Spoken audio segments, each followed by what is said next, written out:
Jen Erie grew up in Queens, the daughter of Haitian immigrants. As a child, she watched her mother rebuild a life after divorce and uncertainty. That lesson in resilience carried her around the world. She became a USAID Foreign Service Officer, serving across Africa and Asia, building health programs, supporting communities, and, in her spare time, creating space for artists to thrive. Then, after decades of service, everything changed. In this conversation, Jen reflects on loss, identity, public service, and the lessons that carried her through. Those same lessons became the foundation of her memoir, The World is My Bones, The Diplomat Queen Made. So let's get into it and meet Jen. Jen, welcome to Global Development Interrupted. Thank you, Leah. I'm very excited to have you here. As I was saying, a lot of people have been talking about how cool you are, so I'm very glad to have you on the show. Thank you. Okay, but before we start, can you tell me where you're sitting right now? Oh, I'm here in Maryland, right outside of Washington, D.C. Always on this podcast, we ask, what is your fun fact? So my fun fact is, in another life, I would want to be a race car driver. And yeah, a lot of people look at me weird when I say that, but there's something about fast cars that I really love. Let's talk about where you started in life on this journey, so that you eventually became a Foreign Service Officer for USAID. Right. Let's talk about what drew you into that life. So where did you grow up and how do you think that shaped your worldview? I grew up in Queens, New York.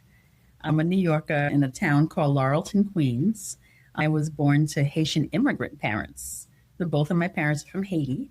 They immigrated to the U.S. back in the 60s and then met in New York. And then my sister and I were born from that union. I was born into this immigrant family and was navigating dual worlds, American, Haitian. I've heard multiple languages all my life. And so for me, I think just a global perspective has always been part of my life. So I think that's where it really was sparked. How does your parents' story of coming to the United States shape the way that you viewed being an American citizen? For me, it just broadened my worldview and helped me realize that I have a lot more internally that I can draw from to make sense of things in the world and how to navigate differently. So with that said, do you have a specific hero? I would say probably in one way, my mom, right? Because my parents did divorce when I was only 4 years old. So I grew up in a single mother household. And just to see the way that she was able to navigate on her own after being a homemaker and not working. When this happened to our family, she took me and my sister under her wings and figured it out. I don't know all the details, but she started working different jobs and we were never unhoused, never without food, never with tattered clothes or anything. So she just is a hero to me because she made do with what little she had and produced me and my sister. And I think we're both fabulous to this day, and salutes to her because, the way she was able to make things happen for us. So I really admire her and appreciate her for everything. And the other thing that I found fascinating about your life story, because you wrote a book and there's a biography That's right. about you, so I can read it. But you did a study abroad program in Zimbabwe. So when I went off to college, I went to Syracuse University in the early 90s, and we wanted to do a study abroad program, but Syracuse didn't have anything in Africa at the time. So we actually signed a petition and got a whole study abroad program created. And we went to Zimbabwe in 1993 as the first group to go from Syracuse to Africa. So that was fantastic to go to Harare at that time. And then you went to South Africa with Peace Corps. So after college, I graduated from Syracuse and I came actually to DC for grad school. I went to American University and then started looking for jobs and I couldn't get a job. And then boom, reality hits. Everyone's looking at me while I'm doing informational interviews and they're like, you need at least like 2 years field experience or something. I'm like, for these entry level jobs, it was crazy. But during those interviews, a lot of people would say, because they were themselves returned Peace Corps volunteers, you should join the Peace Corps. And so at first I was a bit skeptic and I was like, Peace Corps, aren't y'all spies for the U.S. government? But then at the end of the day, it was like, this is the job field I want to be in. How else am I going to get my foot in? So I applied. I actually wanted to go to West Africa. And I told them that I was like, I want to go to West Africa. That's where my roots are from, right? Haiti, West Africa. That was your downfall. Because you asked for where you want to go, they're going to send you somewhere else. Oh my God, totally. So I was like, what? They came back to me, they're like, if you want to leave now, we're not going to West Africa for another 6 months. But if you want to leave now, you could go to South Africa.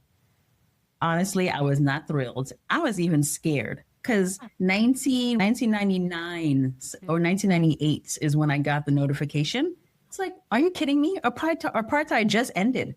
I was like, I'm Black. Are you trying to set me up? I was totally scared. My question, though, for you is going and having your study abroad experience in Zimbabwe. Yep. And then having your Peace Corps experience in South Africa. Yeah. What was that like, seeing how the different, entering those countries in a different role, one, but then also seeing the environments of each of those countries in play and what you were learning from it?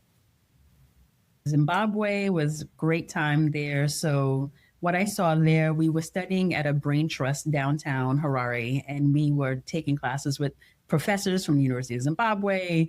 And I lived with a host family in a middle class neighborhood. So things looked great there. It was really in South Africa where I was placed in a township, the only American there for miles and miles, and working with under-resourced schools. And then my secondary project was working on community development projects. So I hooked myself up with the Red Cross locally, Planned Parenthood, and really got to see the real of what was going on. And especially, as you can imagine, in 1999, it was all about HIV and AIDS. But that's when people were really just dying off, right? Because we didn't have all the tools that we have today. And so that's when reality hit and my eyes really got open to the need on the ground and what developments could look like if we provided assistance. Is there a particular person or story in that time that was incredibly impactful for how you viewed your future of where you wanted to be professionally?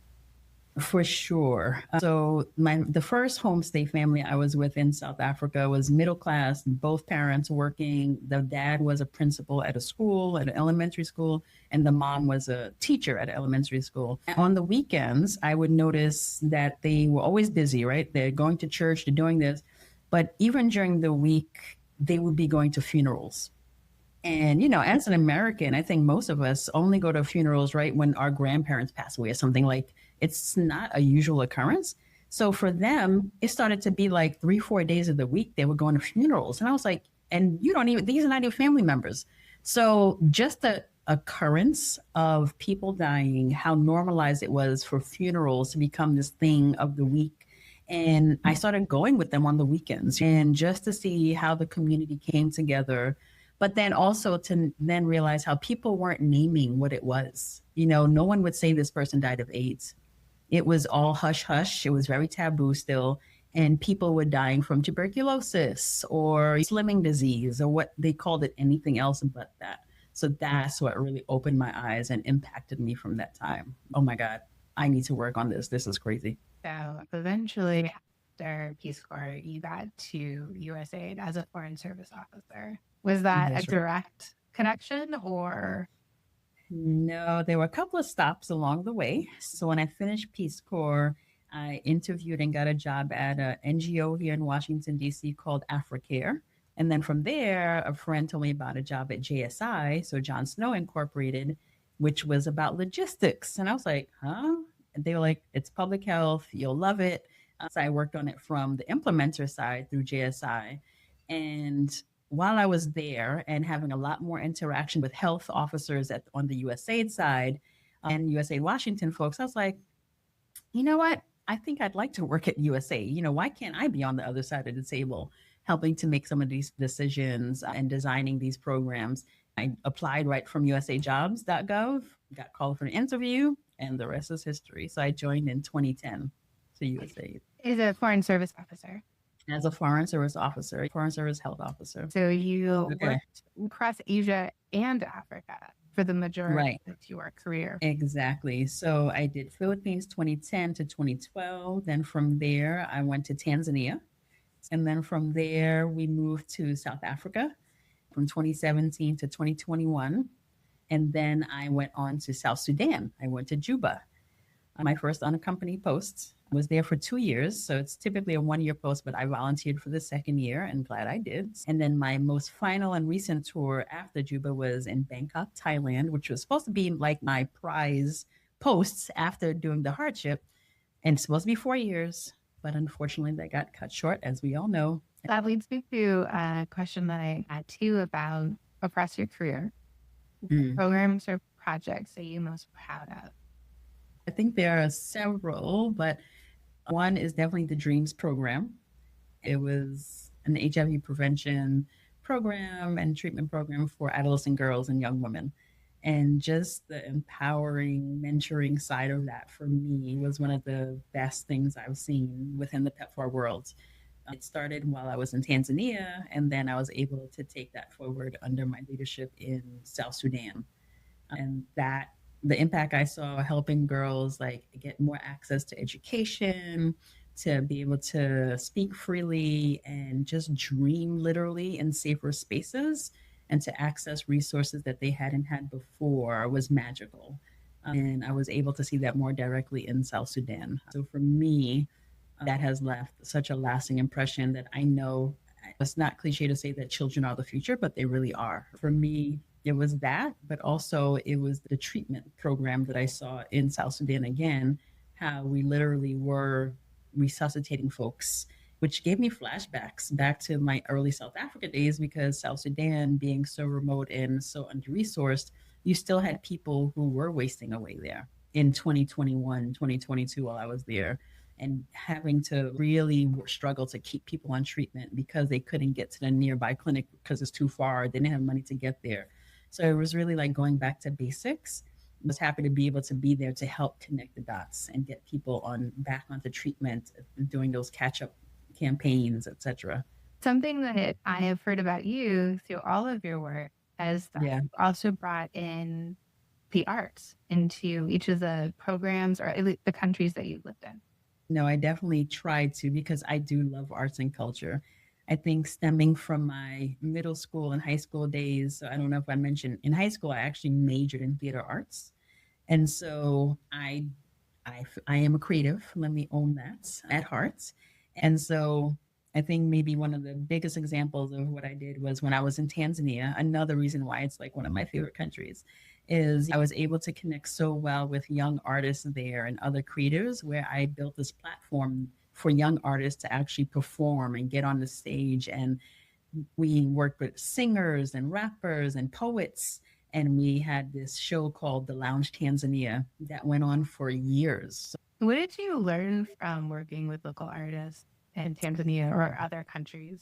I learned more about resilience, more about living authentically, because I just grew inspiration from these younger artists who were out there and trying to make their way in the world through expressing themselves with their arts, especially the poets and even the rappers too, right? All of them, because a premise for the show is you had to use your own original lyrics. And just hearing their stories through their chosen medium was very powerful. You'd hear adversity that they came through and how they don't lose hope. So I think for me, it was gaining inspiration through them, hearing their authentic stories and how they were betting on themselves. Taking onto that thread of resilience, we're going to start talking about USAID ended, right? And you were in Bangkok when we started getting all the emails that indicated that programs are going to be cut and that we were going to see USAID slowly disappear over time. At that time, what was going through your mind? Yeah, I think that at that point I was shocked, right? And just like in disbelief, because I was like, there's no way. Surely every time a new administration comes in, we're used to this, right? Policies come back like Mexico City, we have to adjust. We've learned to be flexible and adaptable, but things go on. So for this time, when we heard about all the foreign assistance being paused, that was just shocking. And I was in disbelief, like I said. The amount of time we spent building all these programs, working with the local teams, investing in these long-term partnerships, it wasn't just losing a job, right? It was like our whole mission was just being stopped. And for what reasons, I couldn't understand at that time. So yeah, it was shocking. It was unbelievable because it was also a lens of the world that was taken away. That's right. You know, Yeah, exactly. Because yeah, not only shock and disbelief, it was grief because it's like, wait, this has been my identity for so long. So I immediately went into identity crisis mode. Like, who am I without this career? And then what about the people we've been serving and supporting, and then just stopping cold turkey like this? What does that mean? Like, yeah, it was really incomprehensible at the time. and were you feeling this as well overseas? Because in the US, there was also all of this vitriol against Mm, people that were working mm, in this space, that we were villains, that we were radical lunatics, that we were a cabal of right. worms. Was it more of just, this is insane? Yes, yes, it was the latter for sure. I was in Bangkok at the time, and we were getting messages from all of our partners, of course, our implementing partners, but also our counterparts at other embassies and other technical places like WHO, et cetera. Are y'all okay? What's happening over there? Just like confusion. Like, yeah, this sounds crazy. What's going on with y'all? And so it was definitely less, it was more compassion than anything. Like, oh my God, we can't believe this is happening with y'all. Let us know how we can help. What did your country counterparts think? Americans have always been a bit unpredictable because we do have a transfer of power every 4 years, but this was something different. Exactly. It was something very much different. And they were all the local partners, for example, we were working in Thailand, had been working with for a while. And we were at the point of transitioning off from them to be like, yep, these are the local partners that could be on their own. And so for them who had been with us for such a long time, we're saying the same things we were saying as staff. Like, there have been, we know there's always adjustments for every new administration, but this is just going to the way other extreme. And it just seems so disrespectful and inhumane the way we did it. And I was embarrassed, honestly. Yeah, especially as the person that had to represent that embarrassment. Oh my God. We had things like in the midst of planning things with our country, our counterparts, we were in the midst of like this huge Thai conference that happens every year, PMAC. And all of a sudden, I can't talk to them. I can't even explain to them why I can't come to the next planning meeting or show up at the event I'm supposed to be representing USAID at. It was terrible. And what is the argument for creating stability overseas through healthcare services, through economic programs? How does that benefit America? Right.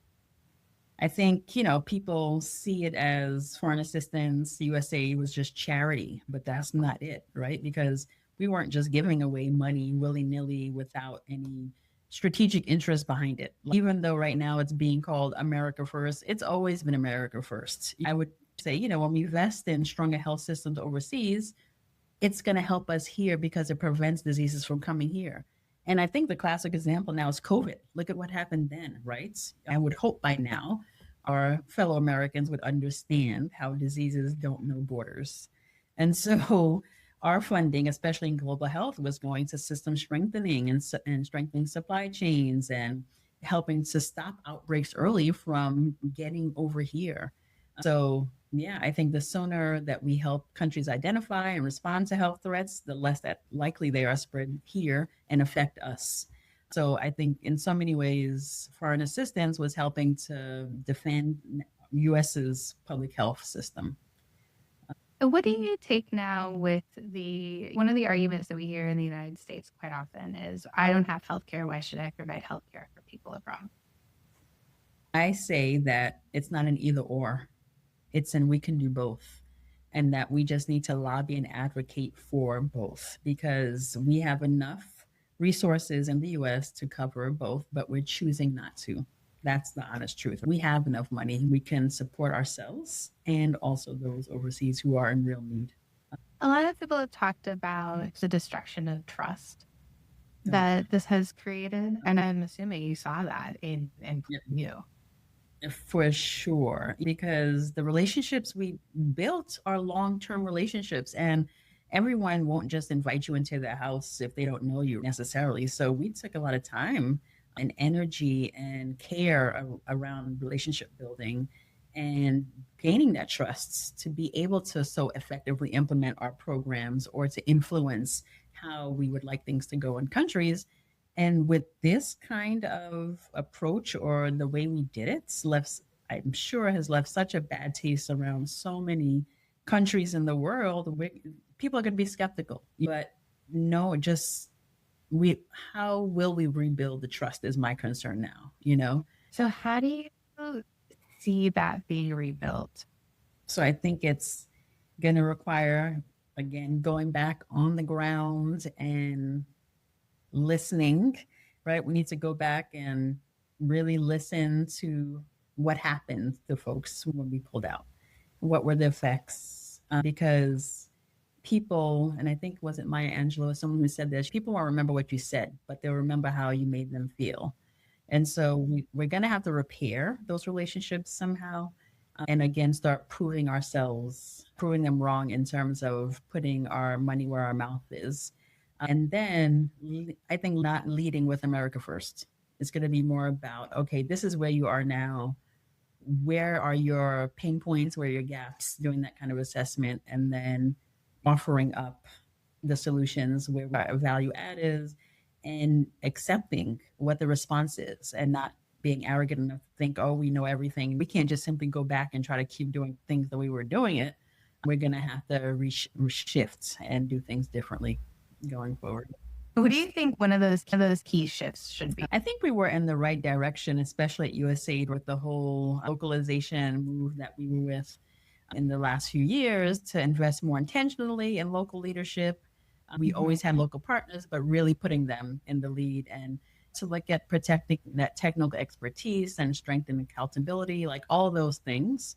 And looking at it in perspectives where, yeah, we are not the only game in town, that there we have shared interest and we should be leveraging on each other's expertise to come to global solutions for the challenges ahead. And I think, as unfortunate as it is right now that things stop so abruptly, if we can now, we're going to look back and see how did systems persist where they did, and how did communities rebound, and countries, how did they figure out what to do now with the vacuum being there? And we can find some really strong models from there and leverage those and build upon from that point. Okay, and then the other thing I wanted to talk about was you published a book titled "The World Is My Bounds: The Diplomat Queen May." Of course, never too far. There it is. I was gonna ask, what made you decide to write the book? Over the years, I've had friends say, "Oh my God, you should write a book," but it's been especially people who don't travel as much as we do or are in this line of work. And so for me, my life has always been just regular. Like even just living overseas to me is just regular, mundane. And then this past year, when we got fired and then put on admin leave, right, I had a lot more time on my hands. And then at the same time, unfortunately, early last year, my mom passed away to dementia. And just those traumatic losses for me put me in a state where it's like, okay, what do I do now? And at the same time, a friend of mine who was living in South Africa reached out to me and she was like, Jen, I know you've been resisting writing a book, but I know a great editor who I think could help you. And so I accepted that to reach out to that person because I had the time on my hands and I didn't know what I was going to do with myself now that I had lost my career. So after I had a discussion with this woman, this editor, Maria, who was fabulous, I hired her and I started working with her. And I was like, I don't know what's going to be interesting to people. She was like, your whole life. So basically, we worked together and I had more stories and more pages than anyone would care to read about. So she actually helped me a lot to like cut it back halfway and help me frame it. But at the end of the day, I did realize that, yes, I had some stories to tell. And for me, it was like, how can I be helpful to others, especially younger folks, younger adults, maybe be inspirational somehow to show them that, hey, here I am, this kid from Queens, but I made it this far to be this big old diplomat, quote unquote, and that anything is possible kind of story. Is there a story in the book that you'd like to tease out, get people interested? Several stories, but one that's emotional, like for me, someone reminded me of the other day because they're reading it now and they're like, oh my God, I can't believe you went through that. As I mentioned, my mom was suffering from dementia and she was living with me overseas. When the dementia really started kicking in, we decided to start transitioning her back home here to the US to stay with my sister. And she it started slowly so she could still travel by herself. So there was one time when we went to South Africa and she was going to go home to Maryland, and I had talked with the airlines to get everything set up because you could tell them the person has memory issues. They would look after them. And so I thought everything was okay. She was set. I got her to the airport, put her in the wheelchair. They took her over. Next thing I know, I'm in South Africa and I get a call frantic from my sister saying, where's mom? She didn't arrive. She didn't get off the plane. So I called this manager and he's in Dakar, Senegal. Apparently, my mom got off in Dakar and no one had bothered to check her ticket to see that she was meant to stay on till Washington and not get off at their fuel stop in Dakar. But I think at the same time, because it was Dakar, she speaks French, right? They speak French. I feel like she just felt familiar and this was the place that she was going. I freaked out, calling everyone, my sister back. Can we get on the plane ourselves to go get her? Where is she? So luckily, like the stewardess, the hostesses from the plane had taken her under their wing. He told me she was at the hotel with them. I immediately thought about calling the duty officer at the embassy. And so I did. Luckily, the guy, the duty officer, bless his heart, I forget his name, but he was like, I'm going to go to the hotel right now and go check on her and let you know what the situation is. So he did. And then I was like, oh my God, who is the health officer there? So I was like, let me call on that person too. And it ended up being Laura, who I knew from JSI days. And it was like, so she went to the hotel, got on the phone, got me on the phone with my mom. And my mom sounded fine. Sounded like she was happy. And so we were able, thank God, with assistance on the ground with people that I trusted and knew to keep her there overnight, but then get her on the next flight out the next morning. And they escorted her home. And then my sister got her the next day. But that was one of the most harrowing and scariest time of my life. And I felt so helpless. I couldn't do anything. I was trying to get flights out of South Africa myself to go and meet her there. It was like mission impossible. But finally, the universe conspired to help, and she got home safe and sound. So that's one of the stories in the book that I talk about. Have you had a reaction from the book at all? So the reactions have been actually pretty nice and good. Much some to my surprise, not much to my surprise, but I've been worried about it, right? Because I have put out a lot of personal things in there, especially from childhood and growing up, that most people, especially colleagues, former colleagues, don't know about me. And I've had even friends of 40 years from middle school who have written messages and called me like, are you kidding me? I never knew this about you. And so those reactions are coming in, which is so interesting. But then what's even more surprising are reactions from older white males, for example, who are inboxing me and telling me how they can relate to some of my stories. Some of them are children of immigrants themselves, and they could relate to the stories. So that's been the most surprising to me. And so it's like, wow, I didn't realize that my story would resonate with such a wide breadth of different kind of people, which has been really heartwarming. Yeah, and using your voice. You put your voice out there. What is the message that you hope the audience takes away from this conversation? Right. I guess if there's one thing I hope this would take away is that global development and foreign assistance and all the things that we worked on and cared about so deeply, I think is ultimately about just our shared humanity in the world and how we shouldn't be selfish with our needs, our wants, our desires, because we're all the same at the end of the day. And yeah, I hope that the work that has shaped me will have some positive impressions on others. And as a Peace Corps volunteer, they tell you, even if you touch one person, you've accomplished something. And I've been so heartened to hear from students from back in my Peace Corps days that I'm in touch with even through now. There's a young man named Tabo, for example, from who was in high school when I was back in South Africa. And now he's gone on to be the successful chartered accountant, and he's gets speaking engagements all over. So he's been doing great things. And till this day, he'll publicly credit me for helping to inspire him to do better and be better and this and that. And so for me, that just means the world. Who knew back then? I didn't know what I was really doing when I went to South Africa as a Peace Corps volunteer. But to know that something I said or somehow my relationship with him made him feel better and inspired him to do more, that's something that I'll treasure forever, no matter everything else that happens in the world. I'm happy with how I've lived my life and the kind of work that I've done. And that's a lovely message to end on. You never really know what you can create when you come at something with positivity and joy. Exactly. Yep. Just be open and be a good human being. Yeah. Everyone do better. Exactly. Great. Well, Jen, it's been such a pleasure chatting with you. Thank you for taking the time to come on. Thank you, Leah. Thank you so much. This was great. I'm happy we were able to do it. Thank you for listening. If you enjoyed this episode, please follow and leave a review. It helps more people find us at a moment when these conversations really matter. And if you'd like to stay connected, subscribe to Global Development Interrupted on Substack. You'll get new podcast episodes, GDI insights, reflections from practitioners who've lived this work, and Conversations on Planes, our monthly Q&A series. It's all free, and it's all rooted in the same mission, keeping global development visible. See you next time.